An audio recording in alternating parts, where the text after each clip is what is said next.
వాడు వాడుకున్నా వాడు నన్ను వదిలేసినా పర్లేదు, నన్ను ప్రేమిస్తే చాలా అనుకున్న అమ్మాయిలు ఉన్నారు. నిజంగానే మీకు కూడా నచ్చింది అంటే మీ ఇంట్లో వాళ్ళకి చెప్పేయండి. ఈ మధ్య కాలంలో నాకు తెలిసి పేరెంట్స్ ఎవ్వరు కూడా వద్దు అనట్లేదు, మంచి వాళ్ళ లేదా అనేది కనుక్కొని పెళ్లి చేసేస్తున్నారు. ఎందుకు వేరే వేరే ఇష్యూస్, ఎందుకు గొడవలు, మళ్ళీ అగాత్యం చేసుకుంటారా ఏంటి అనేది వాళ్ళు చేస్తున్నారు. కాబట్టి మాట్లాడండి డైరెక్ట్ గా, ప్రొలాంగ్ చేయకుండా ఈ లవ్ అనే దాని మీద మీరు కొన్ని సంవత్సరాలు కూర్చుండిపోయి మీ ఫ్యూచర్ ను వదులుకోవద్దు. డబ్బు కోసం ప్రేమిస్తున్నానని చెప్పే అమ్మాయిల గురించి మీరు ఏం చెప్తారు? అబ్బాయి పిచ్చనా కూడా కంటాను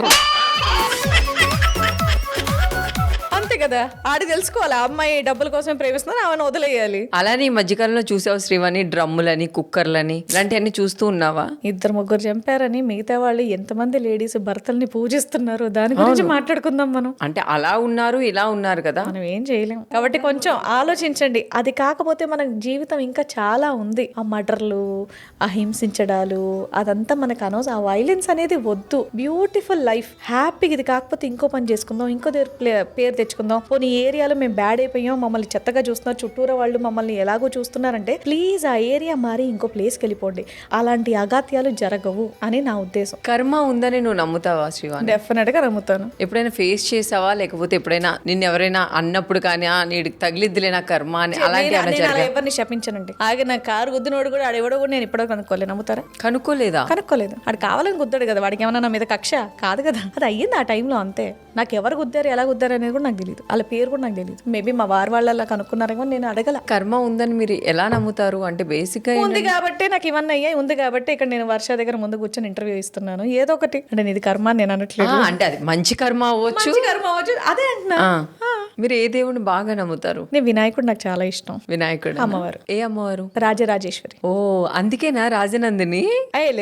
లేదు, మా మావయ్య గారు పెట్టిన పేరు, అది హిస్టారికల్ నేమ్. ఏదైనా సడన్ గా ప్రాబ్లం వస్తే ఫస్ట్ వినాయకుడిని మొక్కుతారా? దేవుడి ముందు నేను కోరుకునేది అదే. ఎప్పుడు ఎవరి దగ్గర చేయి చాచొద్దు, నా దగ్గర చేయి చాచిన వాళ్ళకి హెల్ప్ చేసేటటువంటి స్తోమత నాకు ఉండాలి, నా ఆరోగ్యం బాగుండాలి, నేను బాగుంటే చూసుకుంటాను అందరినీ. శ్రీవాణి, అసలు ఒక్కరోజు సీఎం అయితే ఏం చేంజ్ చేస్తావు? మందు తీసేస్తాను ఫస్ట్. అది లేకపోతే యుద్ధాలే జరిగేలా ఉన్నాయి బయట. అలా ఆల్కహాలే తీసుకున్నటువంటి ప్లేసులు కొన్ని ఉన్నాయి, ఐడియా ఉందా? అలా మన వాళ్ళు ఉంటారు కదా, అదొక్కటి మార్చుకుంటే అందరు. దానివల్ల ఏంటి బెనిఫిట్ చెప్పవా ఒకసారి? అదొక ఆనందం, అదొక సుఖం.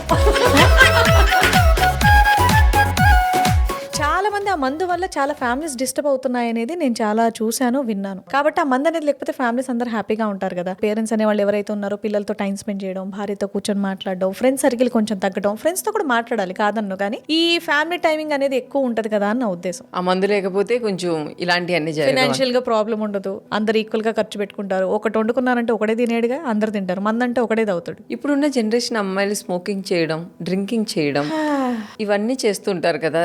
డ్రింకింగ్ అనేది ఓకే అండి, డ్రింక్ వల్ల అంటే చాలా అతిగా తీసుకుంటే గానీ ఆరోగ్యం పాడవుతుందని చెప్పేసి మనం విన్నాం. అప్పుడప్పుడు తీసుకోవడం వల్ల నష్టమేం లేదన్నట్టు విన్నాం. సిగరెట్ ఏదైతే ఉందో ముఖ్యంగా అది జెంట్స్ కి మంచిది కాదు, లేడీస్ కి అస్సలు మంచిది కాదు. ఈ మధ్య ప్రెగ్నెన్సీస్ రావట్లేదని చాలా మంది లేడీస్ ఇబ్బంది పడుతున్నారు స్మోకింగ్ వల్ల.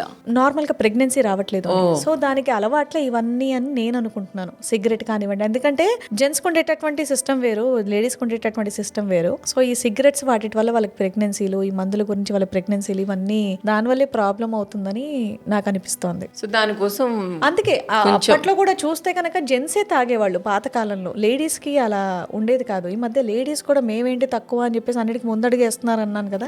సో వీటికి కొంచెం వెనకడిగేస్తే ఆరోగ్యం బాగుంటది, నెక్స్ట్ జనరేషన్స్ అనేవి కంటిన్యూ అవుతాయని నా ఉద్దేశం. సో మొత్తానికి కొంచెం మనం జాగ్రత్తగా ఉంటే బెటర్. జెంట్స్ కూడా అసలు జెంట్సే మానేస్తే లేడీస్ తాగరుగా. శ్రీవాణి, ఐబొమ్మ రవి అని ఎక్కడైనా విన్నావా? నాకు తెలియదండి. నువ్వు ఐబొమ్మ సినిమాలు చూడలేదు? నేను థియేటర్కి వెళ్ళి చక్కగా పాప్కార్న్ తింటాం, ప్రతి ఒక్క సినిమా మా ఫ్యామిలీ వెళ్ళి మేము చూస్తాం. దాని మీద నీ ఒపీనియన్ ఏంటి? ఆయన్ని రీసెంట్ గా అరెస్ట్ చేశారు. యాక్చువల్ అది కరెక్ట్ కాదు, ఎందుకంటే ఒక సినిమా అనేది ఎంతమంది కష్టం అండి బాబు. ఎన్ని సంవత్సరాలు వాళ్ళు ఆలోచించుకొని ఆ స్క్రిప్ట్ రాసుకొని ఆ డైరెక్టర్ అందరిని ఎత్తుకొని షూటింగ్ లొకేషన్స్ లో పగలనక రాత్రనక జాబ్ చేసే వాళ్ళు టైం టు టైం ఫుడ్ తింటారేమో, కానీ మాకు టైం టు టైం ఫుడ్ కూడా ఉండదండి. ఎందుకంటే మీకంటే జాబ్ కి ఒక టైమింగ్ ఉంటుంది, మాకు ఒక టైమింగ్ అనేది ఉండదు. పోనీ మీది నైట్ అయినా సరే జాబ్ అంటే అనుకోండి డే వర్క్ అయినా ఉంటుంది. మాకు అలా కాదు, డే సీన్ అంటే డే సీన్ చేయాలి, నైట్ సీన్ అంటే నైట్ సీన్ చేయాలి, ఏ లొకేషన్ పడితే ఆ లొకేషన్ చేయాలి. అక్కడ అన్ని కంఫర్ట్స్ అనేవి ఉండవు, మనం జాబ్ దగ్గర ఒక దగ్గర ఉండి చేస్తాం. అంత కష్టపడి చేసిన వాళ్ళని సింపుల్ గా తీసుకెళ్ళి ఒక లింక్ లో పెట్టడం అనేది అయితే మనం ఎంకరేజ్ చేయకూడదు. అయ్యో మరి మేము చూడలేకపోతున్నాం అంటే టీవీ అంటూ ఒకటి ఉంటదిగా మన ఇంట్లో, టీవీలో వచ్చినప్పుడు చూడండి, అలాంటి కోరికలు చంపుకోండి. ఎందుకంటే ఇలాంటి వాళ్ళు లింకులు పెట్టడం వల్ల వాళ్ళు ప్రొడ్యూసర్లు నష్టపోయి, ఆర్టిస్టులు నష్టపోయి, ఇదంతా చేసే కన్నా ఉన్న వాళ్ళు ఫ్యామిలీతో సరదాగా బయటికి వెళ్ళండి, సినిమా థియేటర్కి వెళ్ళండి, పెట్టుకునే వాళ్ళు పెట్టుకోండి, చూడండి. మిగతా వాళ్ళ లింకుల్ని మాత్రం ఎంకరేజ్ చేయకండి. అబ్బా మేము చూడలేం కదా అనే మాట మాట్లాడడం తప్పు. ఎందుకంటే మనకు టీవీలో రెగ్యులర్ గా సీరియల్స్ వస్తాయి, మా సీరియల్ ఫ్రీగా వస్తాయి, మీరు నెలకు 200 కడితే 50 సీరియల్ వరకు ఉన్న ఈ సీరియల్ కాబట్టి. ఒకవేళ మీకు 200 లేకపోతే శ్రీవాణికి ఇన్స్టాగ్రామ్ లో మెసేజ్ పెట్టండి,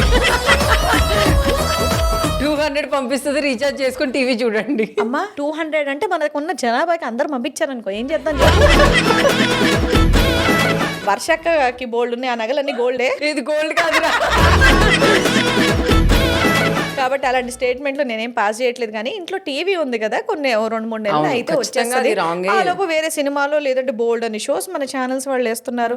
లేదంటే సెల్ ఫోన్ ఉంది కదా, చక్కగా రీల్స్ అని, ఇన్స్టాగ్రామ్ అని, యూట్యూబ్. ఇన్స్టాగ్రామ్ ని ఫాలో అవ్వండి, పోనీ మా పాప ఇన్స్టాగ్రామ్ ని ఫాలో అవ్వండి, మా ఆయనది ఫాలో అవ్వండి, మా యూట్యూబ్ ఛానల్ చూడండి. మీరు చూస్తే మీకోసం రెగ్యులర్ గానే వీడియోస్ చేస్తాం. ఈ చెత్త లింక్ క్లిక్ చేసి మాత్రం సినిమాలు చూడకండి అంతే. ఎందుకంటే వాళ్ళ కష్టం అండి, కొన్ని 100 మంది 1000 మంది దాని మీద పని చేసి ఉంటారు కదా, అలా సింపుల్ గా చేయడం అనేది కరెక్ట్ కాదని నా ఉద్దేశం. డబ్బు ఉంటేనే లైఫ్ హ్యాపీగా ఉంటుందంటే నమ్ముతారా శ్రీవాణి? డబ్బు డెఫినెట్ గా హ్యాపీనెస్, కానీ చుట్టూరా మన అనేవాళ్ళు, మనల్ని ఇష్టపడే వాళ్ళు, మనల్ని ప్రేమించిన వాళ్ళు ఉంటేనే డబ్బు ఉంటే హ్యాపీ. మన అనేవాళ్ళు వద్దు అనుకునే కదా డబ్బు కోసం ఇంట్లో వాళ్ళని కూడా బయటకు గెంటేస్తూ డబ్బుల కోసమే కానీ ఏ వయసు వాళ్ళు చేస్తున్నారు చెప్పవా నాకు అది. Young peoples. కాబట్టి ఆ యంగ్స్టర్స్ అందరు ఆలోచించాల్సింది ఏంటంటే నెక్స్ట్ ఏంటి అనేది ఆలోచించాలి. ఆ టైం వరకు మీ సరదా చూసుకుంటే 30 తర్వాత మన అనేవాళ్ళు లేక చస్తారు.